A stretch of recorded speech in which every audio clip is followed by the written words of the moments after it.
Produção Podcast Clio.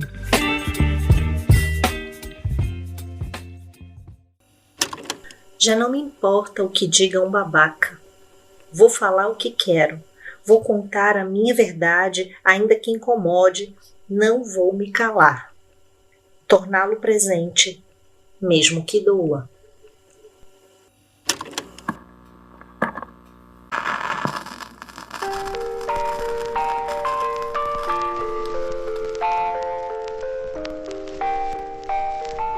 Minha pequerrucha, eu queria te trazer o melhor presente, que seria saber onde está o papai, mas não foi possível. Quem sabe algum dia. Ainda assim, papai está aqui conosco, sempre junto de nós. Ele está aqui quando você olha para esse menino pedindo. Está nesse avô, nas queixas do operário, no fuzil do companheiro. Está aqui em cada coisa que amo. Não se esqueça nunca dele, querido. Ame o papai. Tenha orgulho dele. Papai foi a melhor coisa que você já teve na vida.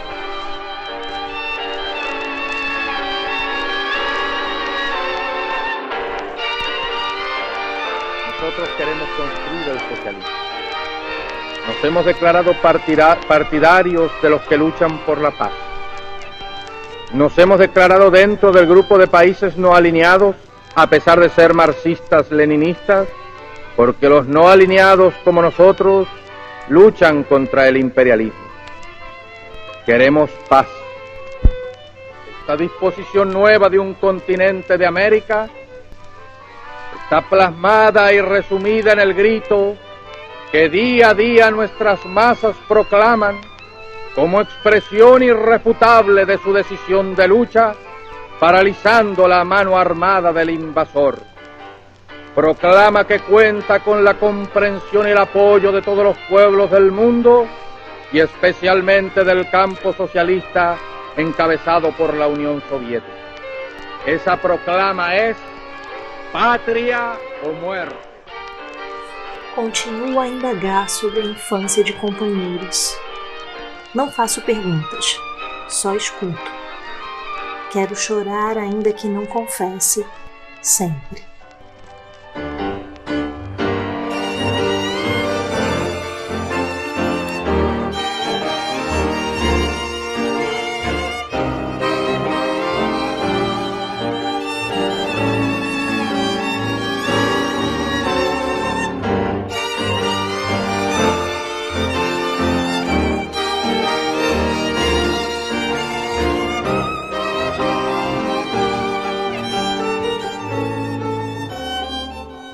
Eu sou Vanessa Espinosa e esse é o Match, Resenha Relâmpago e Ficha da Luta.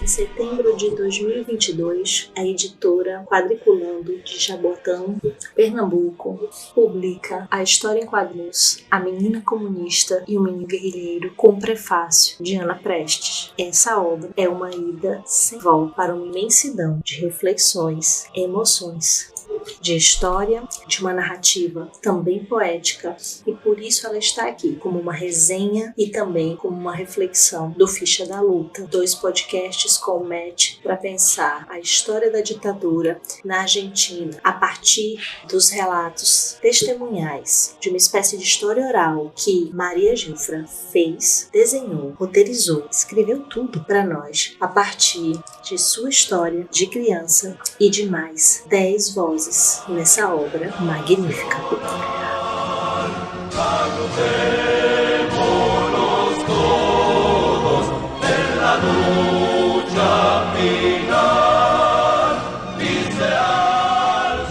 La declaración del Ejército Revolucionario del Pueblo que vamos a leer dice: la aspiración de nuestro pueblo y la necesidad de nuestra patria es avanzar en el proceso revolucionario iniciado en el Cordobazo antidictatorial del 29 de mayo de 1979 hacia la liberación nacional de nuestra patria y la liberación social de nuestro pueblo trabajador.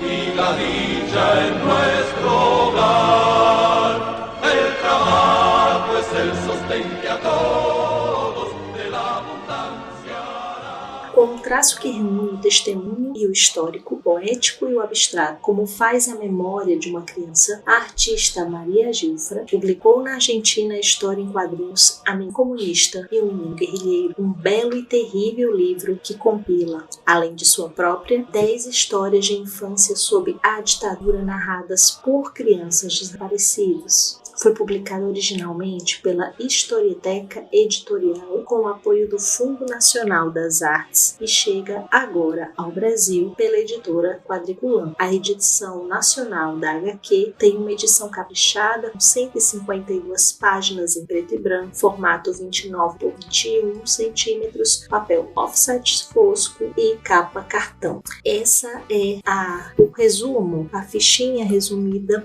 do que a própria Quadriculando traz para nós quando vai aí vender, vamos dizer assim, essa sinopse para quem quiser adquirir a obra. Interessante que é de Jaboatão dos Guararapes, Pernambuco, para o Brasil. Uma edição preciosa, importante, uma linguagem narrativa muito relevante, assim, porque alcança adultos e jovens a partir da construção narrativa em HQ. Então daí ela já ganha uma possibilidade de alcance, de sensibilização muito boa. Os trechos trazidos no início desse episódio, eles estão totalmente mesclados com muitas imagens construídas pela Maria e a partir do que ela sentia e da interação que tinha com as pessoas narradoras.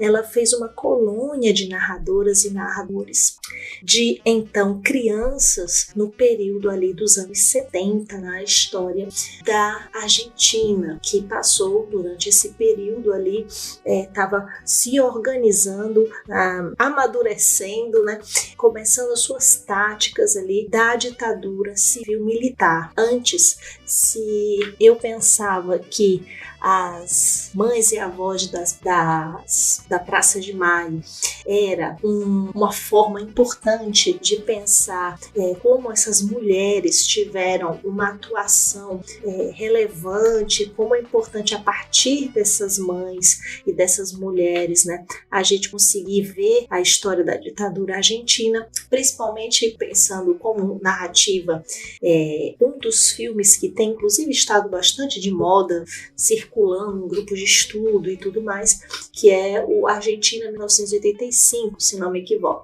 Essa obra fílmica é muito, muito boa. Ela, quando vi, inclusive, ela não estava ainda no streaming Netflix, mas logo depois ela entrou e é muito recomendável. Porém, a contribuição de Maria Gilfra para a história da ditadura é imensa. É uma obra que quem estuda a América Latina, é uma obra que quem estuda os processos ditatoriais na América ou no Sul Global deveria fazer aí a leitura, fazer uso e quem sabe utilizar os seus espaços de ensino, de formação popular, de educação popular e etc.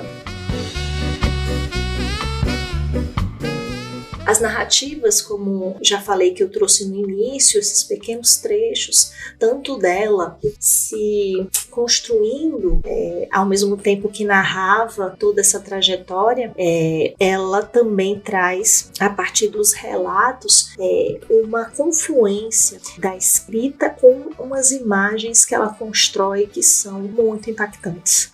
Como antes já citei o trecho da própria editora, é uma obra que está em preto e branco do início ao fim, à exceção da capa e contracapa, que é colorida, mas todo o resto, ou seja, o principal, a obra 99% está em preto e branco.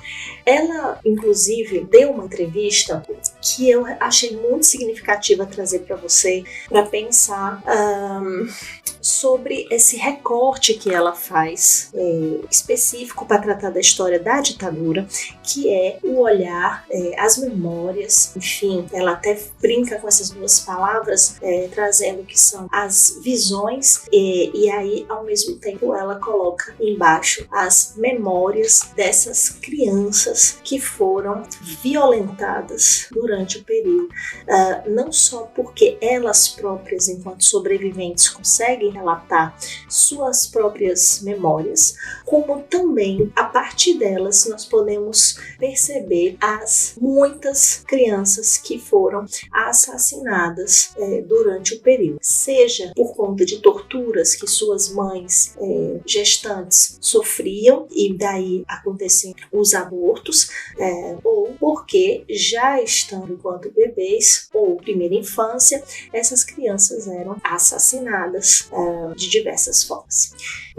Foi uma obra bem difícil, não é algo deglutível, como você pode imaginar, tratar de temas que se relacionam com estados de exceção, totalitários, com regimes totalitários, mas aí você já tendo lido outras coisas, como por exemplo, quem já leu Maus, que ela inclusive diz que é uma obra que a inspirou muito, mas não só, mas quem já leu Maus, que vai tratar sobre o período também totalitário no nazismo, né? Então olhando pelo ponto de vista dos judeus que estão ali encarcerados, você tem também um impacto reflexivo gigante, mas como ela faz um recorte a partir de infâncias, fica impossível você não se emocionar e não se indignar com o regime, como todos os regimes ditatoriais dados a partir de golpes civis militares. Então, como trata da infância, ele fica com uma digestão mais demorada, mais doída. Então, eu recomendo sim que você vá com esse espírito preparado e preparada para fazer essa leitura, caro camarada, cara camarada.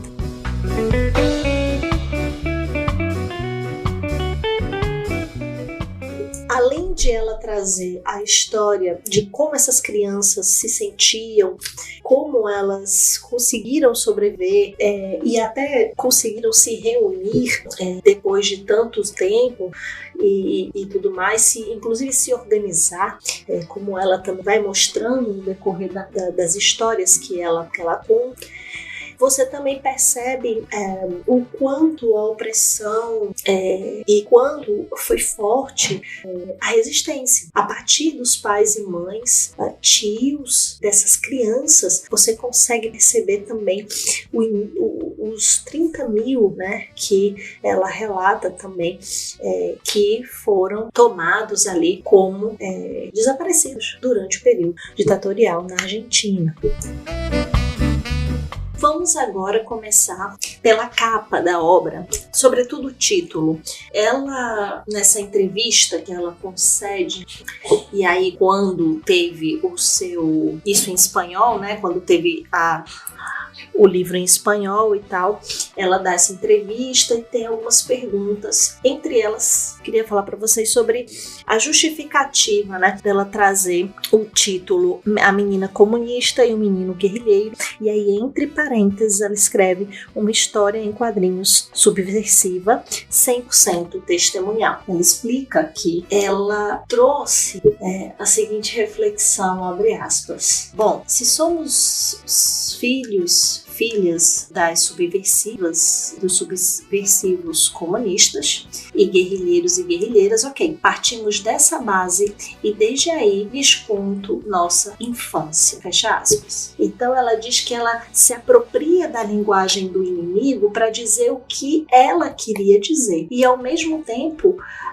usar esse título é uma forma de ridicularizar, porque qualquer ser humano que vai ler a história em quadrinhos não pode não entender que o que fizeram aos pais e às mães dessas crianças não tem justificativa de forma alguma. E ela vai explicando que não importa se são ou se não eram guerrilheiras e guerrilheiros, era irrelevante. O que estava sobre a mesa ali no debate sobre esse título também é a questão do terrorismo de Estado. Os limites do humano foram claramente pisoteados em torno do mesmo, que é assegurar-se que o capitalismo siga o seu rumo a todo custo. Então, muito relevante que tem um trecho que ela mostra que é uma forma de expressar a carga simbólica das crianças que elas tiveram que bancar durante todo o período de existência delas,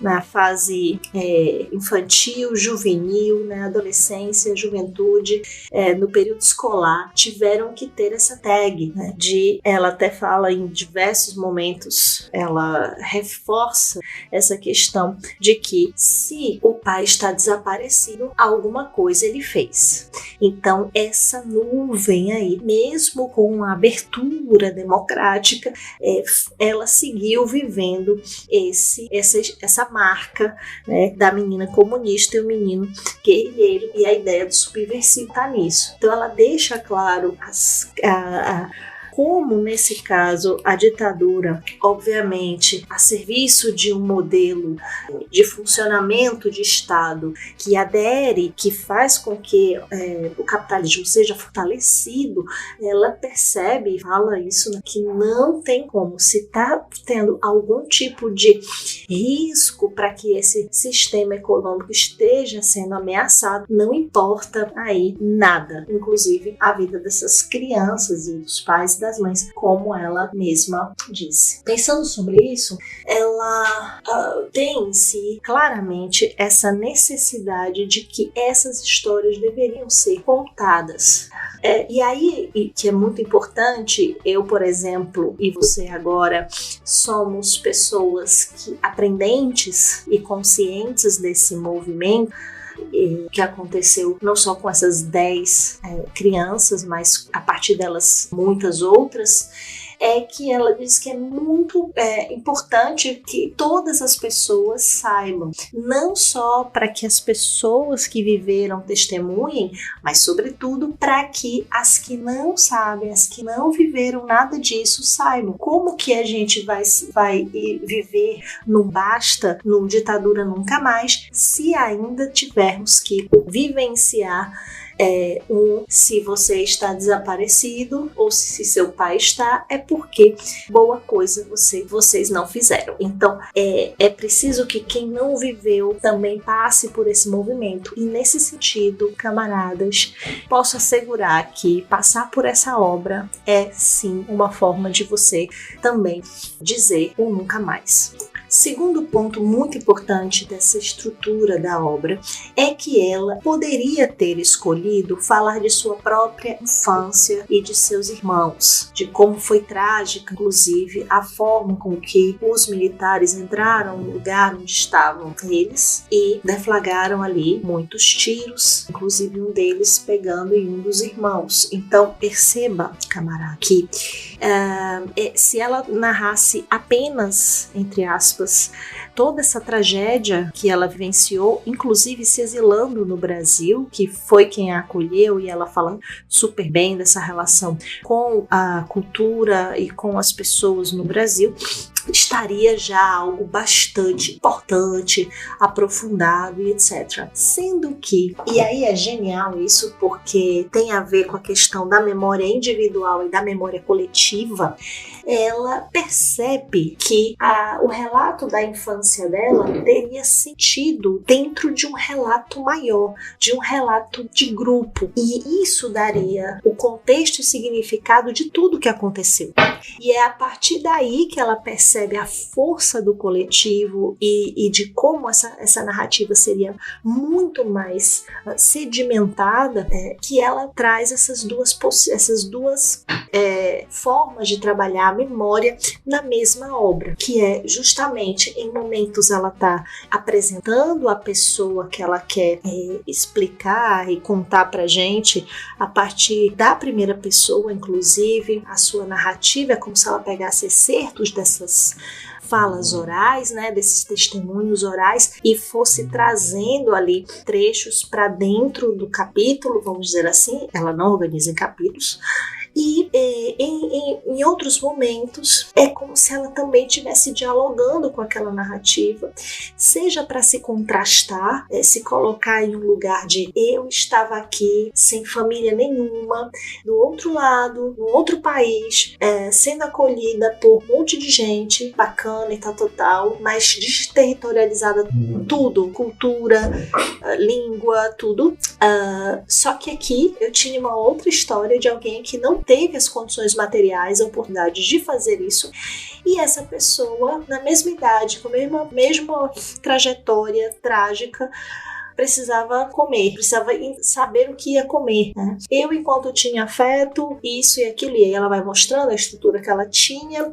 Por outro lado, o outro companheiro aqui sofria maus tratos, porque ficou com a família da tia, do tio de não sei quem, né, que tinha ali uma consanguinidade muito longínqua, e aí sem pai nem mãe e sem avós ficou com essa família e foi morar na rua. Dos testemunhos é sobre isso, sobre ter sido um chamado aqui de menino de rua, né, uma pessoa em situação de rua, né, e aí ela começa a perceber, e você junto com ela, os contrastes das diversas infâncias, os movimentos, sobretudo é uma história de muita mobilidade, obrigados. Há muitas questões que uma infância dita normal jamais imaginaria passar, desde que ter que decorar, ter outros nomes, e em cada cidade diferente tinha um nome, um sobrenome diferente, desde deixar de tomar os medicamentos para ficar lúcido, mesmo tendo sido baleado, para que os policiais que obrigavam a criança a não tomar a medicação no hospital teria ali a possibilidade de ter o testemunho e dizer onde estava o pai ou a mãe que teriam, teoricamente, fugido. Então vejam que são relatos muito fora das condições ideais de qualquer infância. E por isso que, falando em infância, outro ponto importante para chamar a tua atenção quando for ler essa obra, que eu espero vivamente que você leia, é a forma que ela escreve, né? Então não só o traço dela está em todos os desenhos da obra, como também a escrita, as letras da escrita. Ela foi a letrista desse HQ. Mas isso é uma coisa base e tal. Não, camaradas, não é normal. O que você vai ler aqui são 2 tipos de letra, e uma letra que ela vai usar de forma em caixa alta. É claro que para nós a caixa alta pode significar inclusive algo gritante, algo... mas não acho que foi isso que ela fez aqui. Porém, essa linha da caixa alta, né, da letra de forma que a gente chama, essa letra ela vai dar em contraste com a cursiva, quase aquelas letras de caligrafia de quando alguns camaradas e algumas camaradas lembrarão de quando estávamos ali nas primeiras letras. Então veja que até a proposição da escrita dela é esse cruze infantil da construção da narrativa infantil com uma narrativa que sequer adulta, a partir da letra aí de forma, uma letra mais reta, uma letra mais dura. E isso vai perfazer a obra inteira, entre as imagens e duros relatos.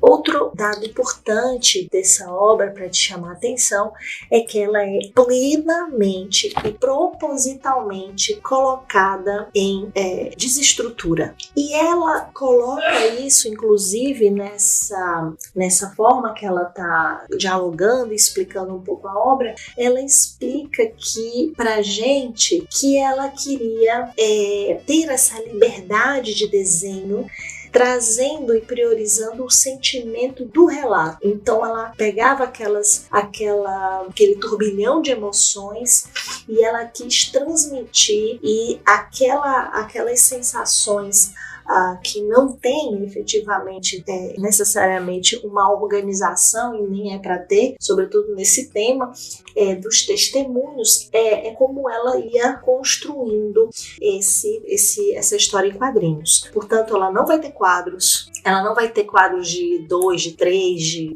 não vai ter 9 quadros ou enfim, 6 quadros em cada página, não vai ter. Basicamente, nem existe isso nessa obra. Há páginas que são praticamente 70% escritas, dependendo do teor, da força do que precisa ser expressado, e todos os diálogos com as imagens são brutalmente comunicativos para a pessoa leitora. Depois, no 5º e no 6º anos, paredes foram pichadas com dizeres sobre um agrupamento, Carlos Laudelino Manfio. Então, meus colegas de escola começaram a me perguntar por que o nome de papai estava nas paredes. Eu não fazia ideia. Na casa da minha avó não se tocava no assunto. Então, comecei a cabular aulas e perambular pela Vila Corina para investigar. Cheguei a uma unidade básica e indaguei sobre o nome de papai. Me explicaram que meu pai tinha sido um revolucionário.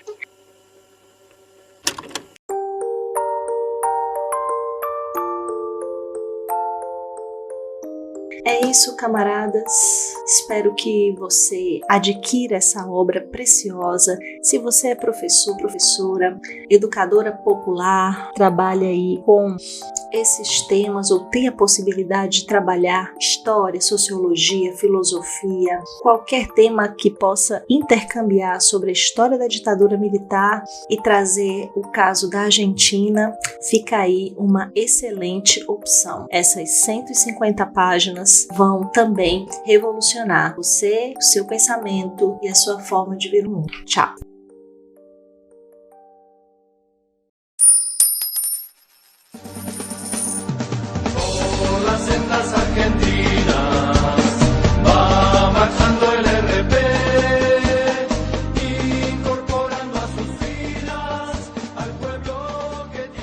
Eu sou Vanessa Espinosa e esse é o MET, Resenha Relâmpago e Ficha da Luta.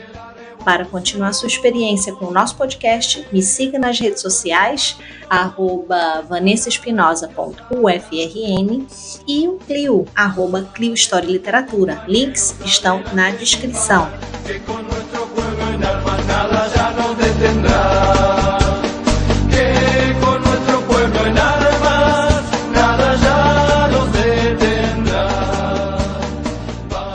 Essa produção do podcast Clio existe porque nós temos financiamento coletivo. Se você gosta do conteúdo do nosso coletivo, então anota aí a novidade. Estamos no padrim.com.br/Clio Podcasts. Lá você vai encontrar recompensas bem legais e a sua contribuição pode começar até por apenas R$1. Corre lá e dá uma espiada. Caso você considere apoiar esse projeto, eventualmente também temos uma solução para você. É o pixdaclio@gmail.com. Tudo isso vai estar disponível na descrição para você.